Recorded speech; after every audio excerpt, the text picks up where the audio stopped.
Су деген бұл тіршілік көзі, сусыз өмір жоқ. Қазағымыз айтады, су ішсең отырып іш дейді, су ішсең бісмілләңді айтып іш дейді. Сөйтіп ішкен су ол денсаулыққа өте пайдалы. Өйткені су деген бүкіл информацияны жинаушы. Сол себептен су бар жерде жақсы сөз, жақсы әдет, жақсы қылық жасау керек. Ата-бабаларымыз су туралы не деді? Бүкіл адамзат қыбырлап жығыбырлағанның барлық жан иесі, өскін өсімдіктер тек су арқылы өмір сүреді.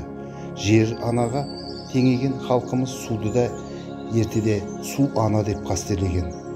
Анасыз адамның өмірге келмейтін секілді суда жоқ болса өмір сүру да жоқ. Сондықтан қазақ ұғымында суға түкіру ананың бетіне түкіргенмен бірдей. Суға жуындыны төгу немесе дәрет сындыру бұл қылмыс, үлкен күнә болып саналады. Су таза, оның тазалығын сақтау өмір тіршілігін сақтау екенін ерте заманнан бастап ата-бабаларымыз жақсы түсінген және ұрпаққа өсиет еткен.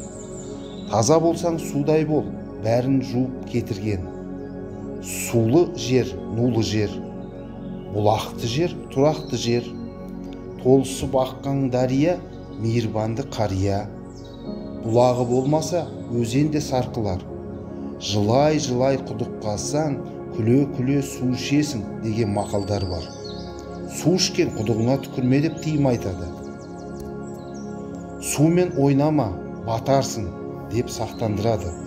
Тау мен тасты су бұзар деп судың ғаламат күшін ұқтырған еді. Шошынып ауырған адамдарды сумен шұқтап емдеген. Бұл күні бүгінге дейін ел ішінде жалғасып өз пайдасын көрсетіп келеді. Суды жер құрақсыз болмас, таулы жер бұлақсыз болмас дейді. Су бар жерде сұлулық бар, тіршілік бар екенін түсіндіреді. Суды қадірлеп бағаламаған ел апатқа ұшырайды.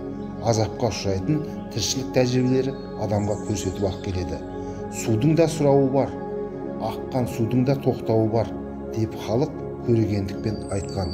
Сол себептен ағайын суды құрметтейік, сақтайық, және де өсіп келе жатқан ұрпаққа үйретейік.